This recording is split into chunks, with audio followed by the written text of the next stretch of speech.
I saw it in his hand before I realized what he was holding.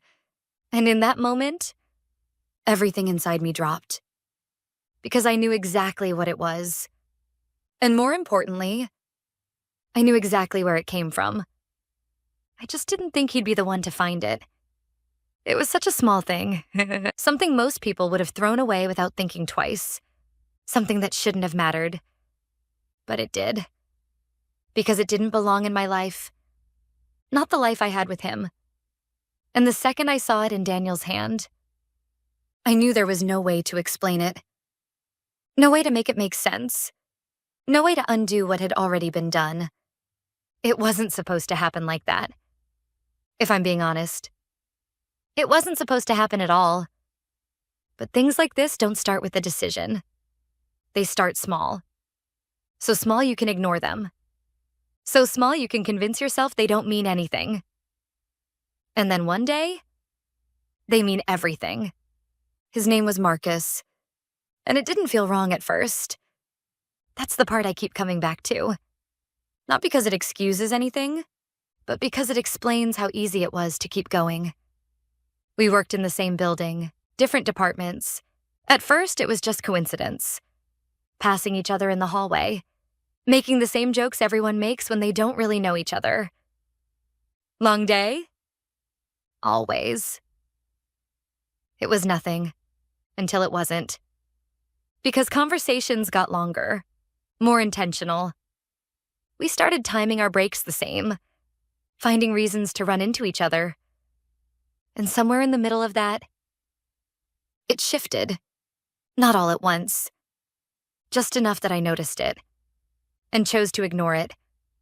That was the part that mattered. Not the moment it started, but the moment I realized what it was becoming. And didn't stop it, because I told myself I had control. That I could keep it separate. That it didn't affect anything else. That it didn't change how I felt about Daniel. I told myself a lot of things. None of them were true. Daniel trusted me. Not in a way he had to prove. Not in a way he talked about. It was just there. In everything. And I didn't realize how much that mattered. Until I broke it. At first, it was just messages. Harmless. At least that's how I justified it. Nothing obvious. Nothing that crossed a clear line. But lines don't stay clear for long. And once they blur, it's easy to step over them. And then, it's even easier to keep going. That day, everything felt normal. Too normal. Daniel had the day off. I wasn't supposed to. I might go in for a few hours, I told him that morning. He didn't question it. He never did. All right, he said, don't work too hard. And that was it. No suspicion, no hesitation, just trust. Marcus texted me around noon. You free? I stared at the message longer than I should have. That familiar hesitation creeping in again. That quiet voice telling me to stop. And just like every other time, I ignored it. Yeah, I replied. One word. That's all it took. Because once I said it, everything else was already decided. We met at his place. Never mind. That was one of the rules I made for myself. Like that somehow made it better. Like it kept things separate.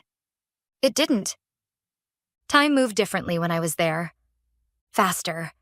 Like everything outside of it didn't exist. Like the rest of my life was something I could just step back into later. And for a while, I believed that. Until I couldn't anymore. When I left, everything felt normal again. Too easy. Too quiet. Like I had gotten away with something. And that was the problem. Because getting away with it once makes it easier to do it again. When I got home, Daniel was exactly where I expected him to be. On the couch, watching TV. Hey, he said, glancing up. Hey, I replied, forcing a smile. And just like that, I stepped back into the version of my life that was supposed to be real. I put my bag down, took off my shoes, moved through the space like nothing had changed. But something had. I just didn't realize how obvious it was. "I'm going to take a shower," I said. "Okay," Daniel replied. Still normal. Still calm. And that's when everything fell apart. I had left it in my jacket pocket. And I had thrown that jacket over the back of a chair, right next to him. I didn't think about it. Not until I was halfway down the hallway.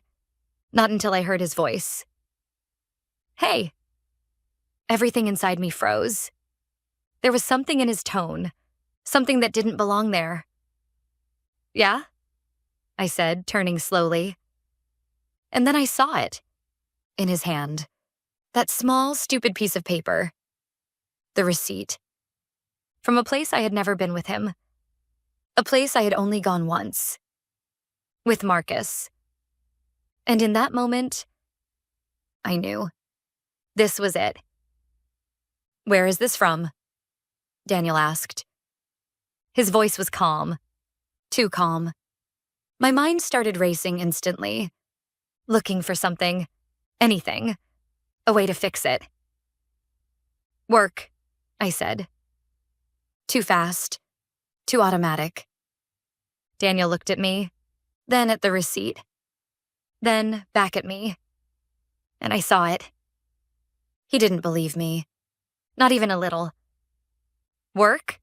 he repeated. I nodded, trying to make it sound real. Trying to make it sound like something that hadn't just fallen apart the second I said it. "Yeah," I said. "We went out for lunch." Even as the words left my mouth, I could feel them failing, because something had already changed. Daniel stood up slowly, still holding the receipt. "Funny," he said. My chest tightened. "Why?" I asked. "Because I called you earlier." Everything inside me dropped. "You didn't answer." I couldn't move. "So I called the office," he continued. My heart started pounding harder. "And they said you weren't there." Silence. Complete. Because now, there was nothing left. No lie to hide behind. No explanation that worked. Just the truth. Sitting there between us. Daniel looked at me, and I saw it happen. That moment, the exact second everything shifted. "Do you want to try again?" he asked. Not angry, not yelling, just done. And I knew. This was it, the last chance I was going to get. And for the first time, I didn't try to lie. "I didn't go to work," I said. My voice felt distant, like it didn't belong to me. "I know," Daniel replied. Silence again. Heavy. "There's someone else," I added. Saying it out loud felt worse than anything else, because now it was real. Daniel nodded slowly, like he had already figured it out. "How long?" he asked. "A few months," I said. The truth. Finally. And somehow, that made it worse. Because now there was nothing left to soften it. Nothing left to hide. Daniel looked down at the receipt. Then back at me. "I trusted you," he said. And that was it. Not yelling. Not anger, just that. And somehow, that hurt more than anything else. Because I knew. I had broken something that wasn't coming back. That night, he packed a bag. Not everything, just enough. "I'm staying with my brother," he said. I nodded, because there was nothing else to say. And then he left. Just like that. No fight, no argument. Just gone. The silence after he left felt heavier than anything before it. Because now, there was nothing to distract me from it. No excuses, no justifications, just the reality of what I had done. Marcus texted me later that night. "Everything okay?" I stared at the message, and for the first time, I didn't know how to answer. Because nothing about it was okay. And whatever I thought I had with him didn't feel worth it anymore. I didn't respond. Days passed, then a week. Daniel didn't come back, didn't call, didn't text, and I didn't reach out. Because I knew there was nothing left to fix, nothing left to say. And eventually, the reality settled in. I hadn't just gotten caught. I had lost everything. Not in one moment, but in all the small ones leading up to it. And in the end, that's what stayed with me. Not the receipt, not the lie, but the moment he found it, before I could hide it. Because that wasn't when everything fell apart. That was just the moment I finally had to face it.